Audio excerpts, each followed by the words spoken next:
The scariest thing wasn't that we lost the battle. It was opening that American toolbox. August 17th, 1944, northern France, 3 kilometers east of Falaise. The afternoon sun hung low over fields still smoking from morning artillery. The GMC CCKW sat alone on the roadside canvas cover, torn by shrapnel engines still warm to the touch. Its olive-drab paint bore the scars of a Luftwaffe strafing run, one of the increasingly rare occasions when German aircraft actually appeared over France anymore. Oberfeldwebel Dietrich Krause approached the truck cautiously, his boots crunching on spent shell casings. At 42, Krause carried himself with the deliberate movements of a man who'd spent 20 years around machinery. Before the war, he'd supervised the assembly line at the Opel plant in Brandenburg. Now he supervised repairs for the 276th Infantry Division, keeping their dwindling fleet of trucks operational through improvisation and prayer. He studied the American vehicle with a mechanic's practiced eye. Massive compared to German trucks, easily 2.5 tons capacity. It dwarfed their standard Opel Blitz. Yet something about it seemed almost crude in its simplicity. No elegant curves, no refined engineering touches, just functional angles and straightforward construction. "Hauptmann wants us to get it moving," said Gefreiter Holst, one of Krause's crew. Young, maybe 23, drafted from a farm in Bavaria. Good with his hands, but knew nothing about trucks when the war started. Krause circled the GMC slowly. The front axle showed damage from the strafing run, but the tires held air. He ran his hand along the hood, feeling the residual heat from the engine. The Americans had abandoned it recently. Very recently. "First we examine it," Krause said. "Then we move it." He climbed onto the running board and opened the driver's door. The cab smelled of American cigarettes and something else, a scent he couldn't quite place. Oil, but different from German lubricants. Cleaner somehow. The dashboard was simple, almost primitive. Gauges clearly marked in English. A manual transmission with a transfer case lever for engaging the front axle. Krause noticed the toolbox mounted on the running board. Standard equipment, apparently. He unlatched it and lifted the lid. Inside lay a collection of wrenches, pliers, and screwdrivers. All standard sizes, all neatly organized.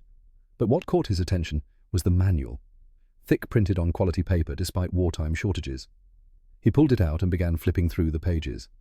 Detailed illustrations filled every section, exploded diagrams showing how components fit together, step-by-step procedures for common repairs. Everything explained with pictures and simple text. Even the most basic maintenance tasks were documented with precision that assumed no prior knowledge.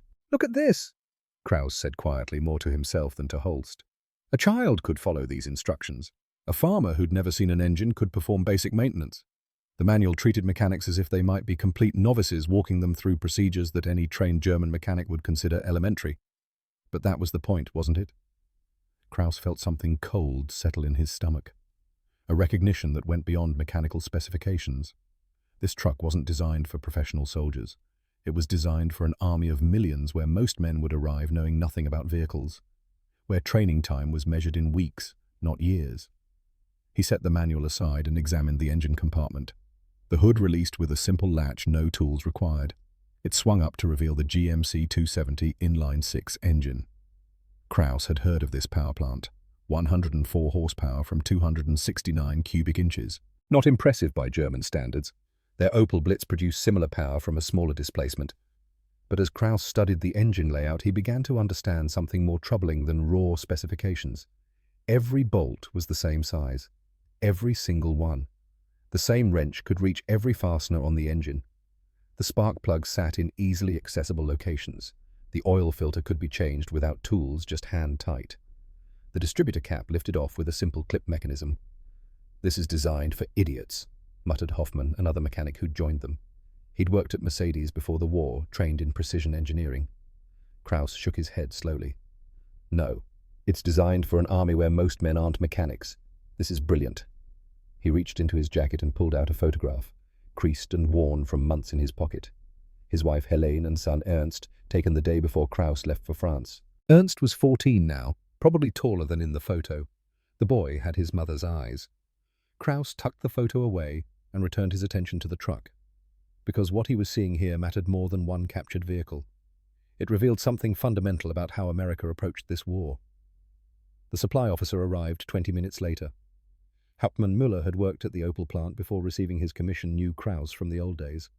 They'd supervised different sections of the same assembly line, shared lunch in the factory cafeteria, complained about the same production quotas. Muller climbed up beside Krauss and examined the engine. His face went through the same progression of expressions Krauss had experienced. Initial dismissal, then growing recognition, then something approaching dread. "Show me the production stamp," Muller said. Krauss led him to the frame rail, stamped into the metal Pontiac plant number 1, production number 147683. Year 1943. Muller was silent for a long moment. Then he pulled out a small notebook and began calculating. Krauss watched him work through the numbers, saw the exact moment when the full implication hit. 147,000, Muller said quietly, from one plant, in 1 year. Give or take, Krauss confirmed. We produced 27,000 Opel Blitz trucks in 1943, total, from all our plants combined. The math was inescapable. One American plant in 1 year had produced more than 5 times Germany's entire truck output. And this was just one plant, just one manufacturer. The Americans had GMC, Chevrolet, Studebaker, International Harvester, Dodge, Ford, all producing to standardized specifications, all with interchangeable parts. Muller closed his notebook. How many plants do the Americans have producing these? Dozens, Krauss said. At least. They stood in silence, looking at the truck. It wasn't just a vehicle anymore. It was evidence. Proof that Germany had already lost this war in the only place that truly mattered, the factories. The Hauptmann wants it operational by tomorrow, Muller said. He wants to use it for supply runs. Krauss nodded. It'll run. The damage is superficial. That's not what worries me. I know. Muller left to file his report. Krauss doubted anyone in command would pay attention. The numbers were too large to grasp, too far removed from battlefield tactics and strategic planning. Generals understood divisions and casualties. They didn't understand production capacity and industrial output. But Krauss understood. He'd spent 2 decades watching assembly lines. He knew what it took to build vehicles at scale, the tooling required, the workforce needed, the supply chains that had to function perfectly. The Americans had built all of that before the war even started. Their automotive industry had been producing millions of civilian vehicles annually. When war came, they simply converted those same assembly lines to military production. The same workers who built Chevrolet sedans now built GMC trucks. The same facilities that stamped out car bodies now produced military vehicles. Germany had no equivalent infrastructure. Yes, they had excellent engineers. Yes, they could design sophisticated vehicles with advanced features, but they couldn't build them in the quantities needed for sustained warfare against an industrial giant. Krauss spent the rest of the afternoon examining the GMC in detail. He documented everything in his own notebook, not for any official report, but for himself, because he needed to understand what he was seeing. The 6-wheel drive system used a simple transfer case engaged by a single lever. Pull it back and power flowed to the front axle. Push it forward and the truck operated in rear-wheel drive. In comparison, their Opel Blitz trucks were all rear-wheel drive, struggling constantly in French mud, requiring careful driving to avoid getting stuck. This American truck could simply power through terrain that would immobilize German vehicles. No special skill required. Just engage the front axle and keep moving. The suspension used basic leaf springs, crude by German standards. The Opel employed sophisticated torsion bar suspension, beautiful engineering that provided superior ride quality. But those torsion bars required factory tools to repair. These leaf springs could be hammered straight with a rock if necessary. Everything about the GMC reflected the same philosophy. Good enough. Simple enough. Robust enough. Designed for soldiers with minimal training to operate and field mechanics with basic tools to repair. Krauss climbed into the cab as evening approached. He sat in the driver's seat, hands on the wheel, studying the controls. The clutch pedal was heavy but straightforward. The transmission had 5 forward gears and 1 reverse. The transfer case lever sat within easy reach. Nothing complicated, nothing that required special knowledge. That evening, Krauss sat in his tent and wrote a letter to Helene by candlelight. He couldn't tell her about military operations or strategic situations. The censors would redact anything operational. But he could tell her about what he'd learned from examining an American truck. The Americans have solved a problem we never properly addressed, he wrote. They built for chaos. We built for order. Their trucks are simple enough for farmers to drive and robust enough to survive abuse. We designed for elegance and precision. In peacetime, our approach produces superior vehicles. In war, their approach produces victory. He paused, pen hovering over the paper, then added, I think of Ernst and hope he never has to learn these lessons firsthand. Tell him his father is fixing trucks and thinking of home. Tell him American trucks are teaching me about the future, though I'm not sure he'll understand what that means. He sealed the letter and set it aside for the morning mail collection. Then he lay back on his cot and stared at the tent ceiling. Tomorrow, the Hauptmann would want to use the GMC for supply runs. They'd load it beyond its rated capacity, drive it through terrain that would destroy lesser vehicles, operate it without proper maintenance. And it would keep functioning, because that's what it was designed to do. The captured truck would serve the 276th Infantry Division well. It would prove more reliable than their own Opel vehicles. It would demonstrate capabilities that German trucks lacked. And every day they used it, Krauss would be reminded of the industrial gap that had already decided this war. But tonight, in the quiet darkness of his tent, Krauss allowed himself to feel the weight of what he'd discovered. Not just in specifications and production numbers, but in philosophy. The Americans had approached vehicle design with brutal pragmatism. They'd abandoned elegance in favor of manufacturability. They'd sacrificed sophistication for maintainability. They'd chosen scale over perfection. And in doing so, they'd created a weapon more devastating than any tank or artillery piece. They'd created an industrial system that could sustain armies indefinitely, that could replace losses faster than Germany could inflict them, that could supply millions of soldiers with the equipment they needed when they needed it, regardless of conditions. Krauss thought about the manual in the GMC's toolbox, those detailed illustrations and simple instructions. He thought about the standardized bolts and accessible components. He thought about the production stamp showing 147,683 trucks from a single plant in a single year. And he understood with cold certainty that Germany had never had a chance. Not because German soldiers weren't brave, not because German equipment wasn't well designed, but because modern industrial warfare wasn't decided by individual quality. It was decided by collective quantity, by the ability to produce and sustain and replace. America could do that. Germany couldn't. The war would continue for months yet. Battles would be fought. Lives would be lost. Territory would change hands. But the outcome had already been determined in the factories of Detroit and Pontiac and a dozen other American cities. Determined by assembly lines that turned out vehicles with mechanical precision. Determined by a manufacturing philosophy that treated soldiers as they actually were, not as ideal soldiers should be. Krauss closed his eyes and thought of home, of Helena and Ernst, of the life he'd had before the war, supervising an assembly line at Opel building trucks with German precision and German pride. He wondered what Ernst would do after the war, wondered if there would be an automotive industry left in Germany, wondered if the lessons he was learning from this captured American truck might somehow matter in whatever came next. Outside, he could hear the GMC's engine still idling, rough and unrefined, but utterly reliable. The sound of American industrial might captured in a single vehicle. Tomorrow they would put it to work. Tomorrow it would prove everything Krauss suspected about American manufacturing superiority. Tomorrow it would carry supplies and soldiers with simple, brutal efficiency. But tonight, Krauss lay in the darkness and felt the future taking shape. A future where Germany's automotive pride would have to reckon with American pragmatism, where precision engineering would need to learn from mass production, where the lessons taught by a captured GMC truck would reshape how Germany thought about building vehicles. The scariest thing wasn't that they'd lost the battle. It was opening that American toolbox and realizing they'd already lost the war. The real test wasn't on the repair line, it was in the mud and blood of occupied France. Late August 1944, 6 days after capturing the GMC. The morning broke cold and grey over the French countryside fog, clinging to the valleys like smoke from distant fires.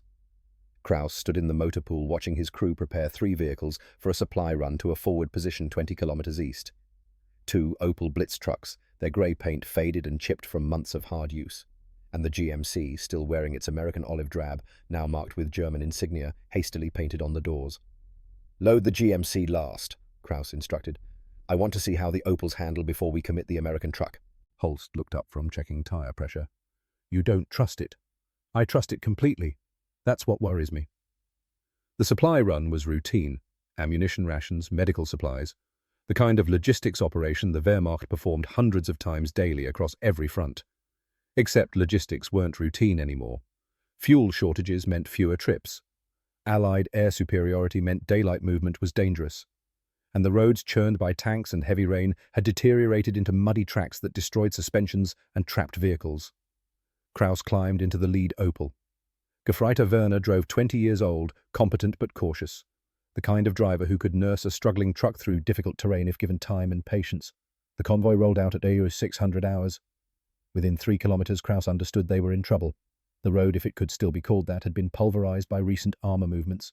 Rain from the previous night had turned it into a quagmire. The lead Opel's rear wheels spun uselessly, seeking traction that didn't exist. Werner downshifted, tried to maintain momentum, but the truck slowed inexorably. "Keep moving," Kraus said. "Don't stop." Werner fought the wheel engine, laboring. The Opel crawled forward, rear end fishtailing, threatening to slide into the ditch. Behind them, the second Opel struggled similarly. Both trucks were rear-wheel drive, their weight concentrated over the back axle when empty. In mud like this, they were nearly helpless. The GMC followed, driven by Hoffman. Kraus watched in the mirror as the American truck simply powered through sections that had nearly stopped the Opels. 6 wheels instead of 4. Power to the front axle as well as the rear.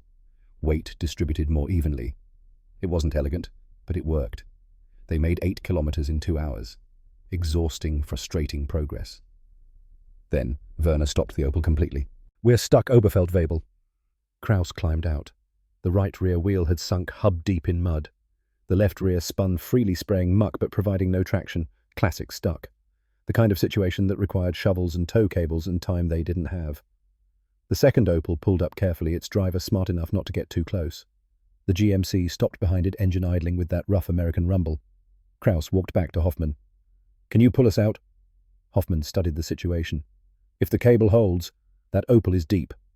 They rigged the tow cable GMC to Opel, and Hoffman engaged the front axle. The American truck squatted on its suspension, all 6 wheels digging for purchase. For a moment nothing happened. Then the Opel lurched forward, mud sucking at its wheels, and came free with a sound like a giant's kiss. Werner got it onto firmer ground and kept moving. They continued east. The road deteriorated further. Both Opels struggled constantly, drivers fighting for every meter of progress. The GMC simply maintained steady speed, its 6-wheel drive and superior traction making the terrain almost irrelevant. At 0847 hours, they heard aircraft. Kraus recognized the sound immediately. Twin engines. American P-38 Lightning, probably, or British Mosquito. Either way, death from above. "Off the road!" he shouted. "Into the trees!" The convoy scattered. Werner yanked the Opel hard left, seeking cover under the tree line. The second Opel followed. The GMC, slower to react, was still on the road when the first fighter made its pass. Machine gun fire tore up the road surface. Kraus threw himself flat in the cab, heard rounds punching through metal, shattering glass, the distinctive sound of bullets hitting flesh. Werner grunted and slumped over the wheel.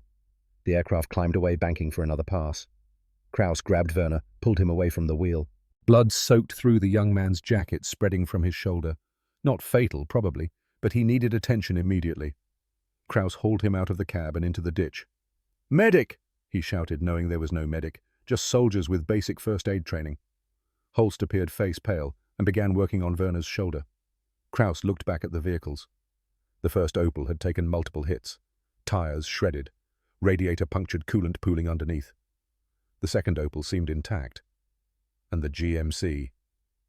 The GMC sat in the middle of the road, riddled with bullet holes. Canvas top torn. Hood punctured. But the engine still ran. The aircraft came back. Kraus pressed himself into the ditch as cannon fire walked across the road. The sound was tremendous, overwhelming. Explosions of dirt and pavement, the shriek of ricochets, then silence as the fighter climbed away again. Kraus waited, counted to 30. No third pass. The aircraft had probably expended its ammunition. He raised his head cautiously. Smoke drifted across the road. The first Opel was finished clearly. Too much damage to repair in the field. The second Opel had taken a few rounds in the cargo bed but seemed operational. The GMC. Hoffman was already out of the truck, examining the damage. Kraus ran over to him. "How bad?" he asked. Hoffman pointed to the hood. 3 rounds through the engine compartment. 1 hit the valve cover. Oil everywhere. Kraus felt that cold sensation again. This should be mission over. A hit to the valve cover meant catastrophic oil loss. Meant engine seizure within minutes. Meant abandoning the vehicle. But the engine still ran. Hoffman pulled the hood release. It swung up to reveal the damaged GMC 270. Oil leaked from the punctured valve cover, running down the side of the engine block, but the engine maintained its rough idle, seemingly unconcerned by the wound. Krauser grabbed the manual from the toolbox, flipped through pages until he found the emergency procedures section. There, illustrated in simple diagrams, was a field repair for exactly this situation. "They planned for this," he said quietly. Hoffman looked at the manual over his shoulder. "You can't be serious." "Get me the toolkit." The procedure was insane by German standards. It involved bypassing the damaged valve cover, entirely rerouting oil flow through an emergency channel, and accepting a significant reduction in lubrication efficiency. Any German engineer would reject it as dangerous, likely to cause engine failure. But the Americans had included it in the manual, which meant they'd tested it, which meant it worked well enough for field conditions. Krauss worked quickly, Hoffman assisting. They didn't have proper tools for everything, but the GMC's design was forgiving. Bolts came loose easily. Components could be removed by hand. The bypass procedure took 12 minutes. Werner groaned in the ditch. Holst called out, "He needs a hospital Oberfeldwebel." "I know," Krauss said. "We're working on it." He finished the bypass and stepped back. Oil still leaked, but much slower now. The engine's internal lubrication would be compromised, running hotter and dirtier than designed, but it would run. "Start it," he told Hoffman. Hoffman turned the key. The engine coughed, then settled into an even rougher idle than before. Temperature gauge climbed higher than normal, oil pressure lower, but it ran. Krauss looked at the manual in his hands. Those simple illustrations and straightforward instructions. The Americans had designed this truck assuming it would take battle damage, assuming field mechanics would need to keep it operational under fire, assuming soldiers' lives would depend on brutal, imperfect repairs that just had to work long enough.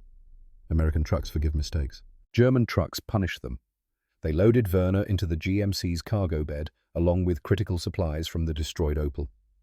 The second Opel took the remaining cargo. The convoy, now reduced to 2 vehicles, continued east. The GMC ran hot. Krauss could smell the burning oil, see the wisps of smoke from the engine compartment. By all rights, it should seize up within the hour. But it kept running, mile after mile, kilometre after kilometre. They reached the forward position at 13:20 hours, 6.5 hours for a 20-kilometre journey. The medical officer took Werner immediately, promising he'd survive with proper treatment. Krauss stood beside the GMC, one hand on its hood, feeling the excessive heat through the metal. Hoffman joined him. "How is it still running?" Hoffman asked. "Because they designed it to. They built it knowing soldiers would abuse it, damage it, push it beyond its limits. So they made it forgiving." The supply officer from the forward position came over, Lieutenant Braun, young and efficient. "Can you make the return trip?" Krauss looked at the GMC. "This truck, yes. Our Opel might need repairs first." "Just the American truck, then. We need medical supplies sent back with you." They loaded wounded soldiers into the cargo bed. Men with bandaged heads and splintered limbs. Men who'd fought and bled and now needed evacuation. The GMC would carry them home. The return trip took 4 hours. The GMC's engine temperature stayed dangerously high. Oil consumption was catastrophic. By any reasonable standard, they should have stopped and let the engine cool. But they didn't have time. The wounded needed treatment. So Krauss drove, watching the temperature gauge climb, listening to the engine's labored breathing and marveling at the fact that it kept running. They reached the field hospital at 17:30 hours. Medical personnel unloaded the wounded quickly. Krauss shut down the engine and climbed out on unsteady legs. The GMC sat there, battered and bleeding oil, its engine ticking as it cooled. It should be dead. By every principle of German engineering, it should have seized up hours ago. But it had completed the mission. Krauss walked to his tent and collapsed on his cot. He lay there staring at the canvas ceiling, trying to process what he'd learned. The Americans hadn't built a perfect truck. They'd built a truck that could absorb imperfection, that could be damaged and keep functioning, that could be repaired by soldiers with basic tools under combat conditions, that could complete the mission even when everything went wrong. That was the genius, not in superior engineering, but in understanding what war actually required. 3 days later, September 25th, Krauss witnessed something that completed his education in American logistics. His unit was retreating eastward, part of the general German withdrawal from France. They moved along secondary roads, trying to avoid Allied air power. The day was clear and warm autumn beginning to show in the trees. At 1400 hours, they intersected a major road running south to north. Krauss ordered a halt, wanting to scout before crossing. He walked to the intersection with Hoffman and looked north. What he saw stopped him cold. An American convoy stretched to the horizon. Truck after truck after truck. GMC CCKWs, mostly all identical, all loaded with supplies. They rolled past with mechanical precision, each vehicle maintaining exact spacing, the entire column, moving with the efficiency of an assembly line. "How many?" Hoffman whispered. Krauss started counting. Lost track at 50. Started over. Lost track again. The convoy continued. 5 minutes. 10. 15. Still the trucks came, an endless stream of American logistics rolling toward the front. A young soldier, barely 18, stood beside Krauss, new to the unit, fresh from training. He stared at the convoy with confusion on his face. "Where are their horses?" he asked. Kraus turned to look at him. The boy was serious. He genuinely didn't understand what he was seeing. "They don't have horses," Kraus said quietly. "But how do they move supplies?" "This." Kraus gestured at the convoy. "Only this." The soldier's confusion deepened. He'd grown up in rural Germany where horses were synonymous with transportation. He'd joined a Wehrmacht that relied overwhelmingly on horse-drawn logistics. The 276th Infantry Division alone required over 5,000 horses to move supplies. Those horses needed food, water, rest. They could march perhaps 30 kilometers per day in good conditions. They died by the thousands in winter. This boy had never seen a fully motorized army, had never imagined such a thing was possible. But Kraus had imagined it, had seen it coming in the GMC's production stamps and standardized parts. And now he was watching it manifest in physical form. An entire army supplied exclusively by motor vehicles. No horses, no limitations. Just trucks moving supplies at speeds and distances that horse-drawn logistics could never achieve. Hoffman had been counting. "I lost track at 300, he said. The convoy continued. 20 minutes, 25. Kraus stopped trying to count. It didn't matter. Whether it was 300 trucks or 500, the implication was the same. America had built an army that ran on wheels instead of hooves, an army that could move hundreds of kilometers per day, an army that could sustain operations indefinitely because its logistics were mechanical, tireless, replaceable. Finally, after 32 minutes, the last truck passed. The road emptied. Silence returned, broken only by wind in the trees. Kraus's unit crossed quickly and continued their retreat. But Kraus couldn't stop thinking about what he'd witnessed. He did calculations in his head, trying to comprehend the scale. American divisions had approximately 2,000 trucks each. They had 40 divisions in France. That was 80,000 trucks supporting combat operations, not counting the supply services, not counting the vehicles that moved supplies from ports to forward depots, not counting the entire logistics network that fed the fighting army. 80,000 trucks, maybe more, versus Germany's total production of perhaps 100,000 trucks across all fronts accumulated over years of war. That evening, the unit made camp in a small wood. Kraus sat by a fire pulling out the photograph of Helena and Ernst. The paper had grown thin from constant handling, the image fading. He studied Ernst's 14-year-old face, frozen in a moment of innocence that seemed impossibly distant now. He thought about the endless convoy of identical trucks. He thought about American factories producing vehicles by the hundreds of thousands while Germany struggled to maintain its existing fleet. And he understood with absolute clarity that modern war had changed. It wasn't about tactical brilliance anymore. It wasn't about superior training or better soldiers. It was about industrial capacity, about manufacturing philosophy, about the ability to produce and sustain and replace at scales that overwhelmed any tactical advantage. Germany had the Wehrmacht. America had Detroit. The outcome had never been in doubt. He tucked the photograph away carefully and stared into the flames, wondering how long this war would continue before everyone else understood what he'd learned from a captured truck. December 15th, 1944, the night before the Ardennes offensive. Kraus stood beside the GMC in darkness, watching panzers move into position. Tomorrow they would attack. Tomorrow they would use captured American fuel transported in captured American trucks to strike at the American army. The irony was so perfect it felt like fate mocking them. Hoffman approached through the snow. "Orders just came. We're to carry ammunition for the first wave, the GMC and 2 Opels." Kraus looked at the truck. 4 months he'd maintained it. 4 months it had proven everything he'd suspected about American superiority. And now they would use it in Germany's last desperate gamble. "Do you think it'll work?" Hoffman asked quietly. "The offensive." Kraus touched the GMC's hood. Cold metal, American steel, built in a factory that was probably still running, still producing even now. "No," he said, "but we'll fight anyway, because that's all we have left." The next morning would bring the Ardennes, Germany's final throw of the dice. And Kraus would drive into it in an American truck carrying ammunition to kill American soldiers fueled by captured American gasoline. Detroit had won before the first shot was ever fired. The irony of fighting with captured weapons isn't lost on any soldier.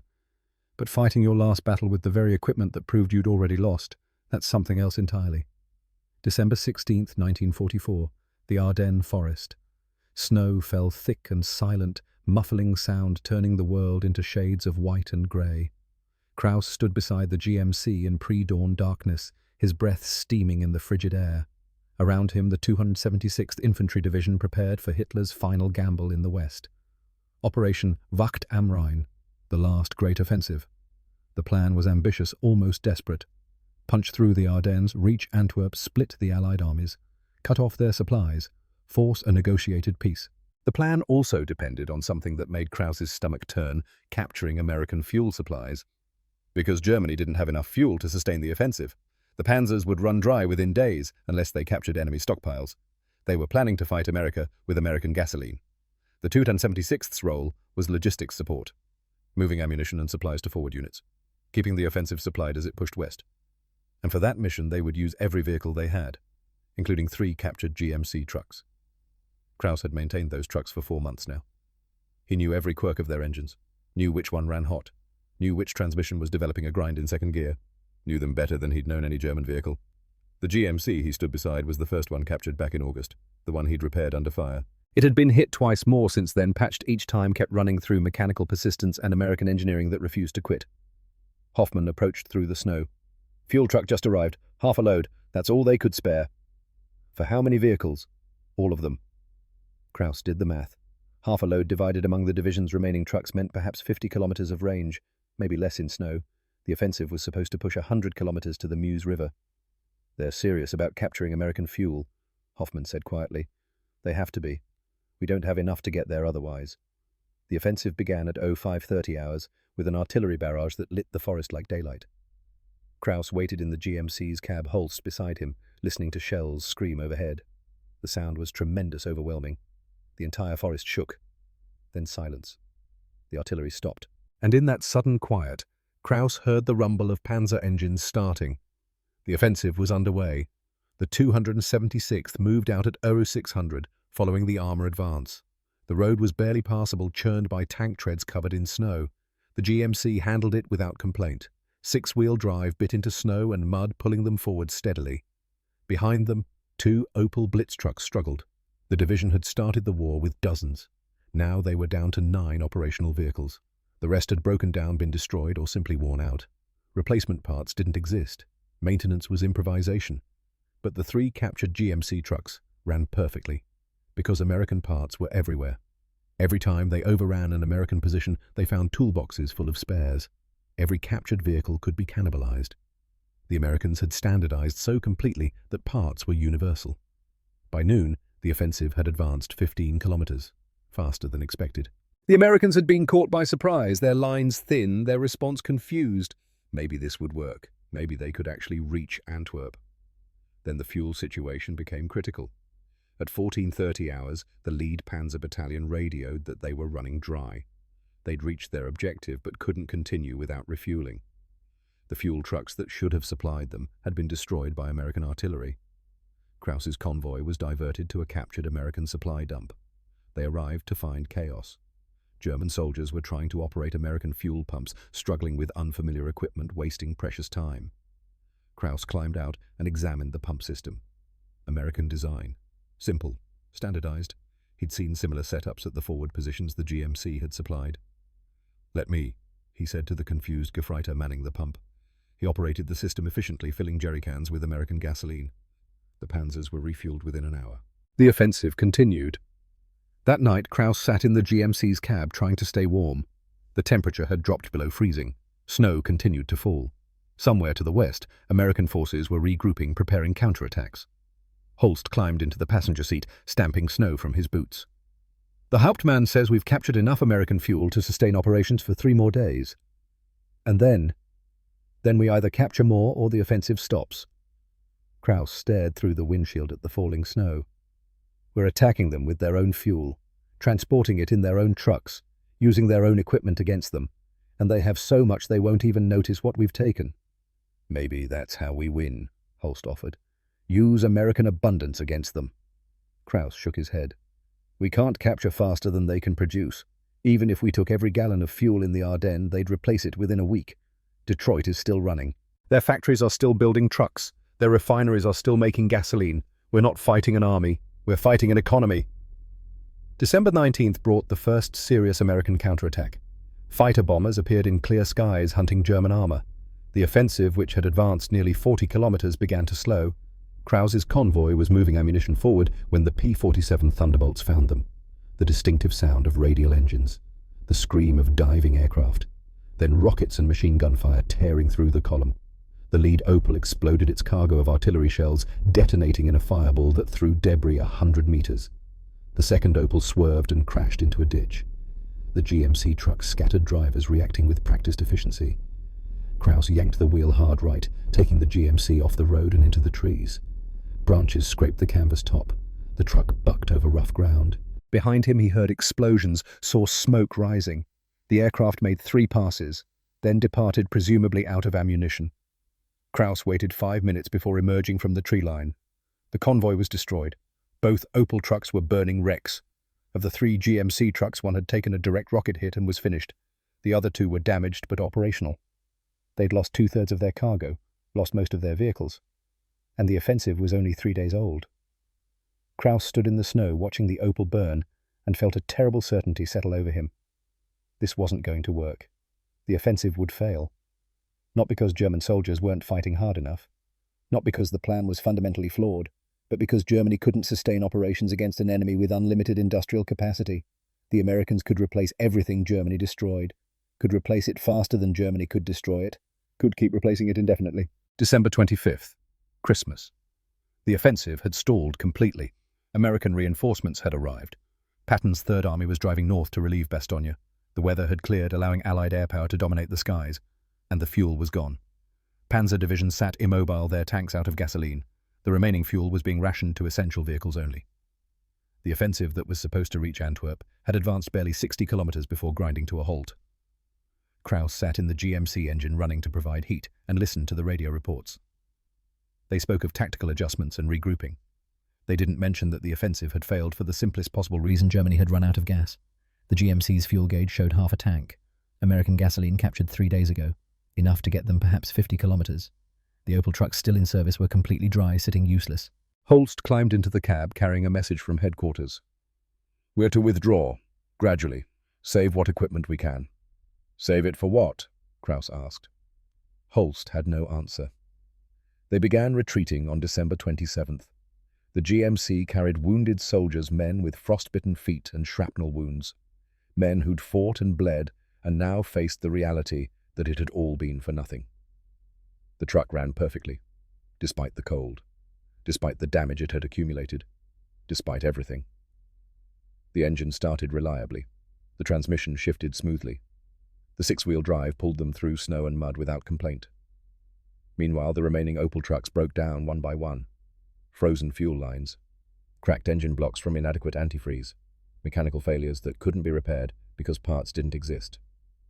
By January 10, 1945, the 276th Infantry Division had exactly one operational truck, the GMC CCKW, that Krauss had captured in August.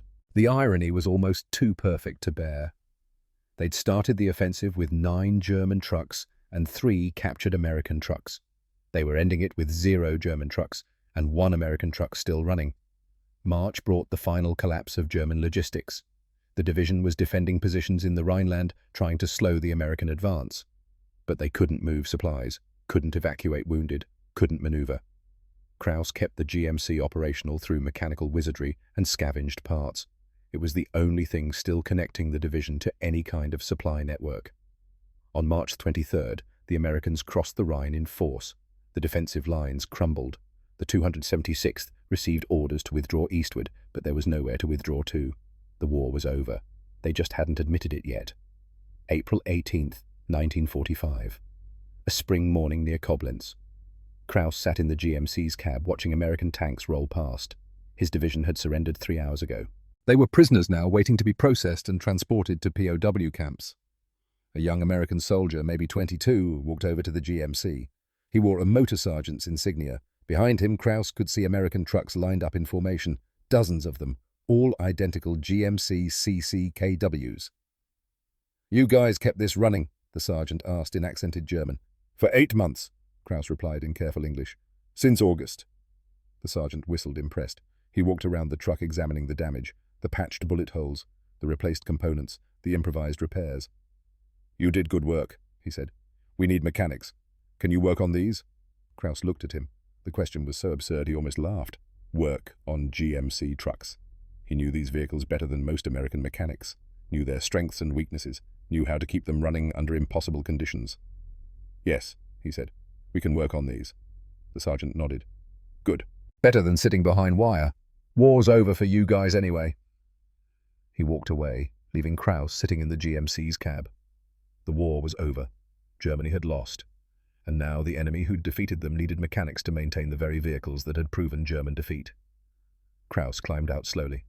His joints ached. He was 42 but felt decades older. Around him, German soldiers sat in groups waiting uncertain about their futures. Hoffman appeared looking exhausted. They're assigning us to the motor pool, maintaining their trucks. I heard. It's strange, isn't it? We spent months learning how to keep these running. Now we'll teach them. Kraus walked to the rear of the GMC and looked at the production stamp one more time. Pontiac Plant Number 1. Truck number 147683 of 1943. This single vehicle had carried him through 8 months of defeat, had proven every suspicion he'd had about American manufacturing superiority, had outlasted every German truck in the division. The motor pool assignment began the next day. Kraus found himself working alongside American soldiers, maintaining the very trucks he'd been fighting against. The young mechanics were friendly, surprisingly so, given the circumstances. The motor sergeant, whose name was Patterson, showed him the maintenance schedule. We rotate these through every week. Oil changes, inspections, repairs. Keep them all operational. Kraus examined the schedule. It was brutally efficient. Standardized procedures, documented processes, everything designed for maximum throughput with minimum expertise required. How many trucks in this motor pool? He asked. About 300. This is just one depot. There's dozens more across Germany. 300 trucks in one depot. Dozens of depots. Thousands of vehicles all maintained to standard, all ready for immediate deployment. The American logistics machine kept running even after victory. Patterson noticed Kraus's expression. You're thinking about the numbers, aren't you? Always the numbers. Yeah, that's what won. Not better equipment, just more of it than you could ever destroy. Over the following weeks, Kraus worked on GMC after GMC. He taught American soldiers tricks he'd learned through hard experience, showed them field repairs that weren't in the manual. Shared knowledge accumulated through 8 months of keeping captured vehicles operational.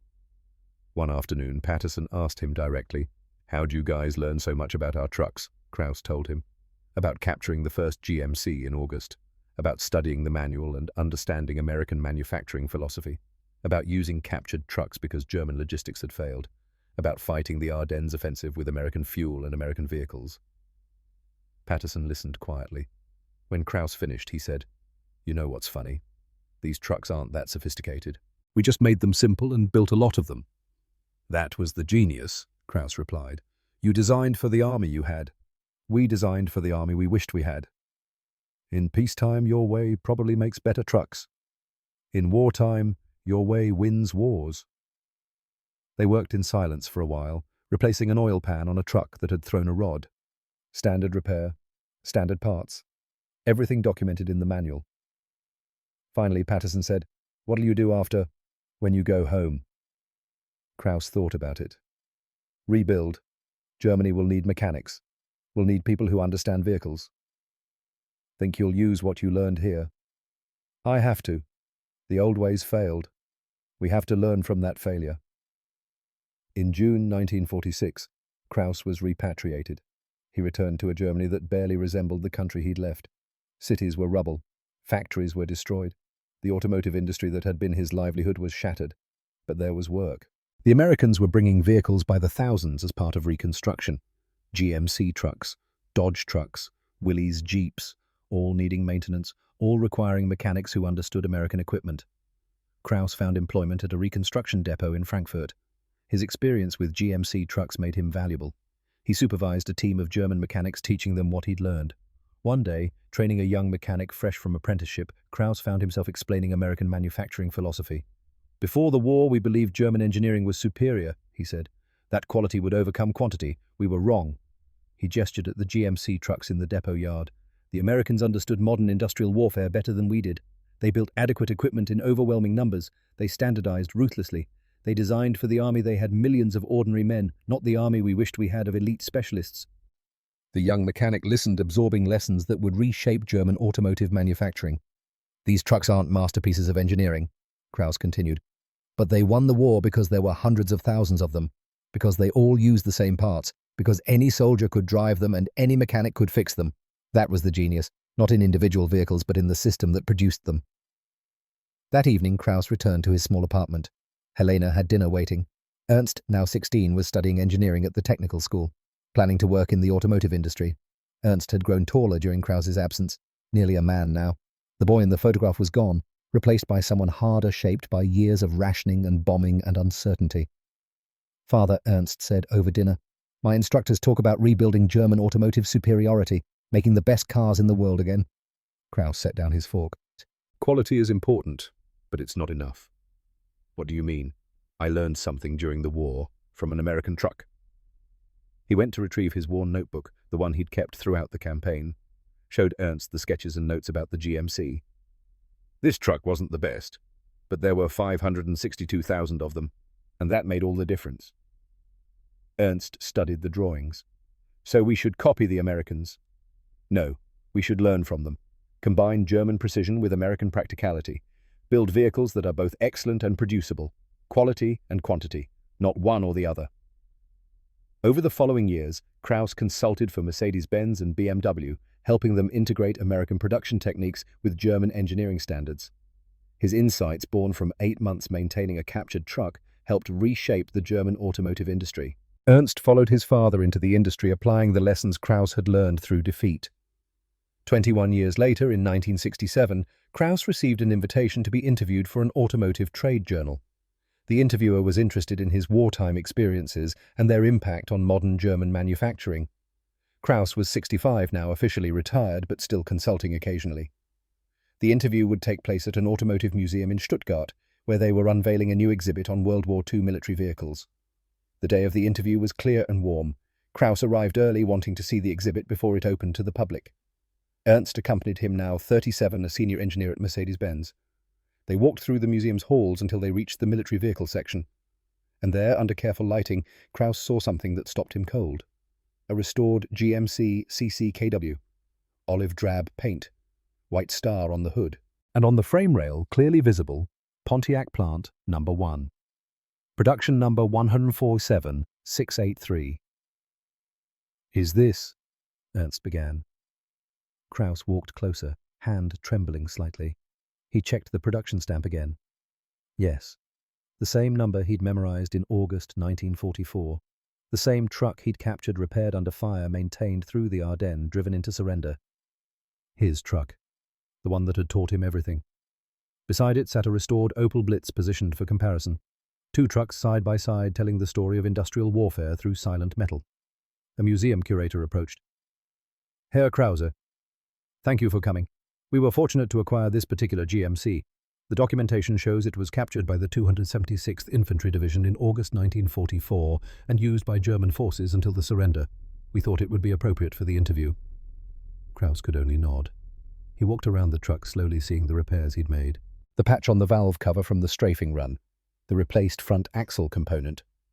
23 years later, his work was still visible. Ernst stood beside him, looking at the truck with new understanding. "This is the one you told me about. The one from all your stories." "Yes." The small plaque beside the GMC read GMC CCKW.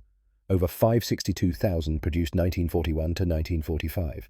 These trucks formed the backbone of Allied logistics and represented the American industrial philosophy that overwhelmed Axis powers through mass production and standardization. The Opel's plaque, Opel Blitz, approximately 100,000 produced 1937 to 1944. Excellent engineering hampered by limited production capacity. Ernst did the math quietly. 5 to 1 from a single model. They had dozens of models. The interview began shortly after. The journalist asked about Kraus's wartime experiences, his work in reconstruction, his influence on modern German manufacturing. Krause answered carefully, choosing his words with the precision of someone who'd spent decades thinking about these questions. "The GMC truck taught us that in modern warfare, perfection is the enemy of good enough," he said. "Germany designed beautiful vehicles that were too sophisticated for field maintenance and too complex to produce in necessary quantities. America designed adequate vehicles that could be produced by the millions and maintained by anyone." The journalist scribbled notes. "And this influenced post-war German automotive development.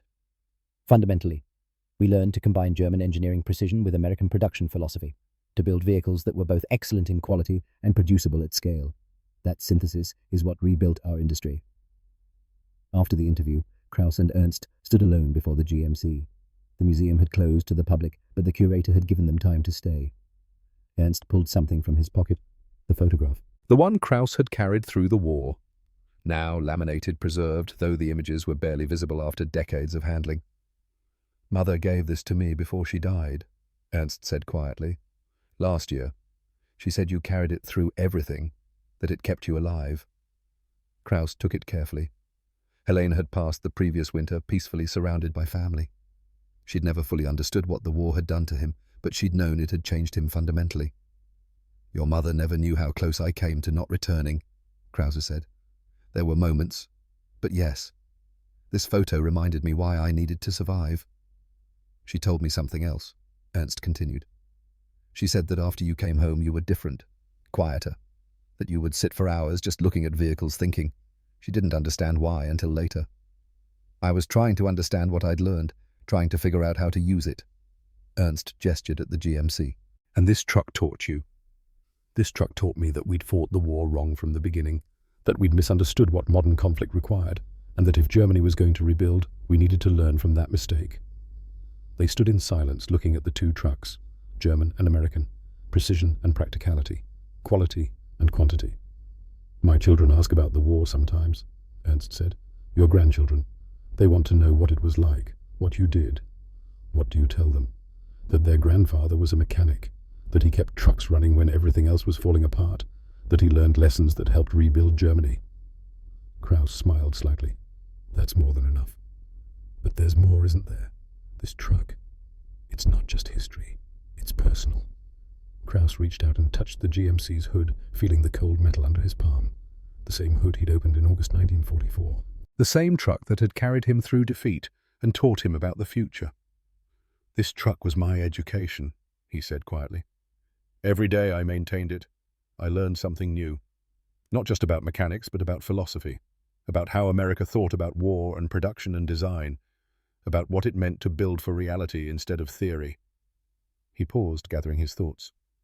"When I opened that toolbox in August 1944 and saw that manual, I understood immediately that Germany had already lost. Not because American soldiers were better, but because American factories were unstoppable. And that understanding, it saved me." "How?" "Because I knew the war was over. I knew we'd lost. So I focused on surviving long enough to bring those lessons home, to help rebuild, to make sure your generation didn't repeat our mistakes." Ernst was quiet for a long moment. Then, "My team at Mercedes just finished development on a new production system. It combines precision German engineering with American-style modularity and standardization. We can build 3 times as many vehicles with the same workforce. You're using the lessons. Your lessons. From this truck." Krauss looked at his son with pride. 37 years old, a senior engineer, carrying forward the knowledge that Krauss had paid for in mud and blood and 8 months of defeat. "That's the real victory," Krauss said.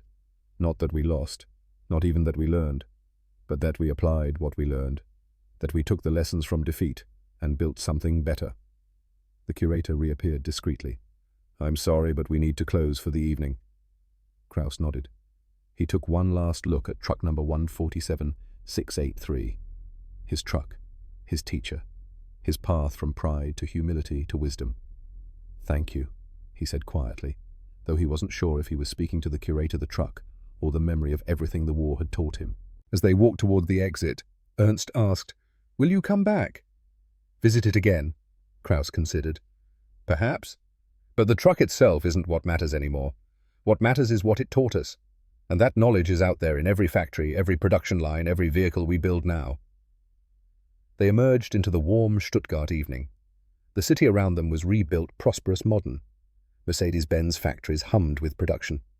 BMW plants in Munich turned out vehicles that combined German quality with efficient manufacturability.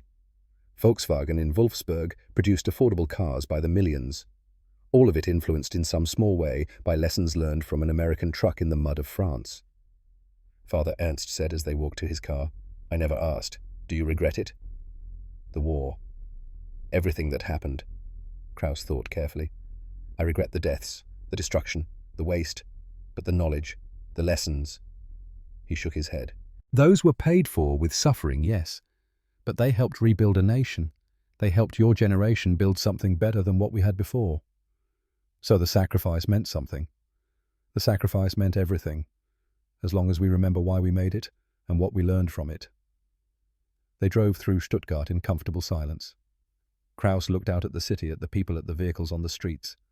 Mercedes sedans, BMW motorcycles, American cars, two evidence of the industrial partnership that had emerged from the ashes of war. That night, Kraus sat in his study, unable to sleep. He pulled out his old notebook, the one he'd kept during the war, flipped through pages of technical drawings and observations about the GMC. On the last page, he'd written something in April 1945, just after the surrender. He read it now, decades later.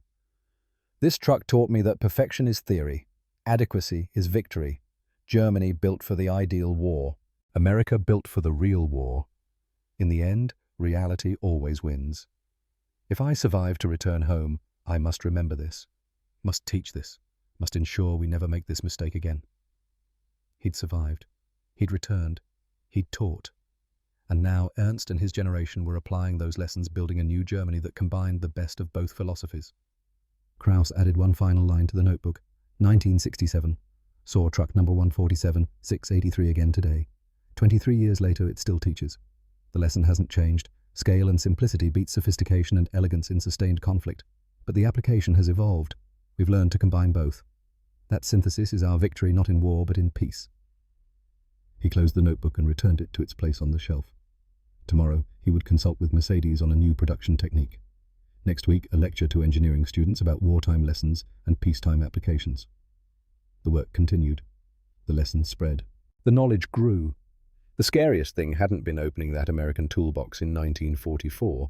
It had been understanding what it meant, carrying that knowledge through defeat, and having the wisdom to apply it in reconstruction. That truck didn't just win the war. It taught Germany how to rebuild. And in the end, that lesson proved more valuable than victory ever could have been. Truck number 147, 683 sat in the museum silent under its lights, its purpose fulfilled many times over. It had carried supplies, won a war, taught a mechanic, shaped an industry, influenced a generation. Not bad for a simple truck designed for an army of millions. Not bad at all.